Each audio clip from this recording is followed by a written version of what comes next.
नमस्कार मंडळी, श्री स्वामी समर्थ. चला आपण आज ना झणझणीत अशी मिसळ बनवणार आहे आपण नाशिकची. बघा घरीच म्हणजे अशी आपण जे बाहेर खातो त्यापेक्षा सुंदर अशी बनवणार आहे मी आज.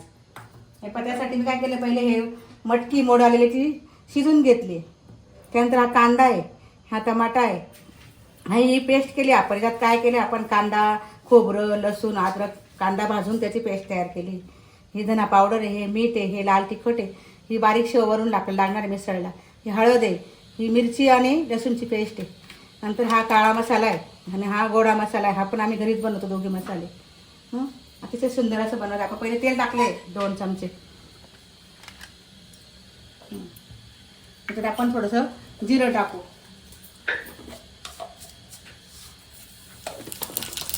जिरं झालं का मग कांदा टाकू. कांदा चांगला लावून द्यायचं आपल्याला. आता आपण त्यामध्ये लसूण व हिरवी मिरचीची पेस्ट टाकायची आपल्याला. त्यानंतर ही ग्रेव्ही केली ना आपण, कांदा, खोबरं, लसूण, अद्रकची पेस्ट बनवली आपण. कांदे भाजून घेतला. एक कांदा, खोबरं, लसूण 4-5 पाकळ्या टाकल्या आहे आणि ते सगळं भाजून घेतलेलं. आपण मसाला चांगला लाल होऊ द्यायचा. ते टोमॅटो टाकून द्यायचे. टोमॅटो पण चांगले लाल होऊ द्यायचे. हा मसाला चांगला परतवायचा. त्यानंतर आपण त्याच्यामध्ये लाल तिखट टाकायचे 1.5 चमचा. तिखट म्हणजे आपल्याकडे काश्मीरी मिरची पण आहे, एकत्र केली आम्ही काश्मीरी मिरची, साध्या मिरच्या. हा काळा मसाला आहे, ही धना पावडर आहे, हा गोडा मसाला आहे. मिसळीसाठी खास बनवला घरी आम्ही. तुम्हाला पाहिजे असं तर सांगा, तसं आम्ही बनवून देऊ.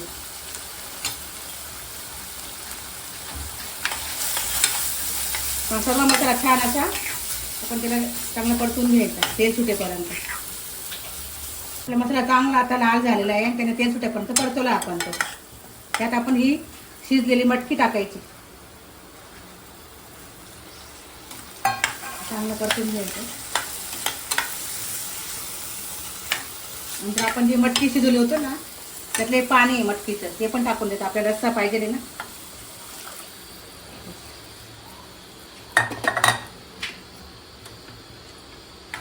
झाले आपले फोडणी दिले गेले उसळीला. आता आपण त्यात मीठ टाकू चवीनुसार. आम्ही त्याच्यात सेंद्रिय मीठ वापरतो. आम्हाला म्हणजे ते टाटाचं मीठ नाही वापरतो आम्ही. आता आपण त्याला 5-10 मिनिटं उकळू द्यायचं आणि झाली आपली भाजी, मिसळ आपली. आता आपली झणझणीत अशी मिसळ तयार झाली आहे.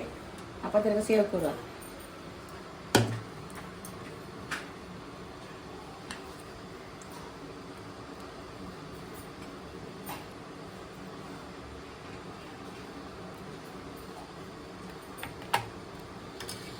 मंडळी चला जेवायला पटकन खायला गरम गरम पोळी, मिसळ, दही, सेव. आम्ही तर आता मिसळ तयार झाली ना, आम्ही तर पावासोबत नाही खाणार मिसळ. आता फक्त पोळीसोबत खातो किंवा भाकरीसोबत खातो. आम्हाला म्हणजे पाव शरीराला चांगले नसतात.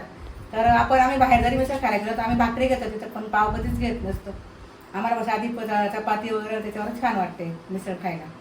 तुम्ही पण तसंच खाऊन बघा. पाव जास्त खायचे नाही.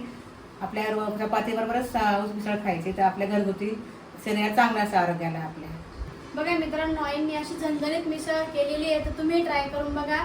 आणि या चॅनलला सबस्क्राईब करा, लाईक करा, शेअर करा आणि कमेंट करायला विसरू नका. आज आमचं पोटभर जेवण होणार आहे. आमचा सुंदर अशी भाजी. वास तर खूप छान सुटला आहे. चला मंडळी, श्री स्वामी समर्थ. बाय. लाईक करा, शेअर करा, सबस्क्राईब करा.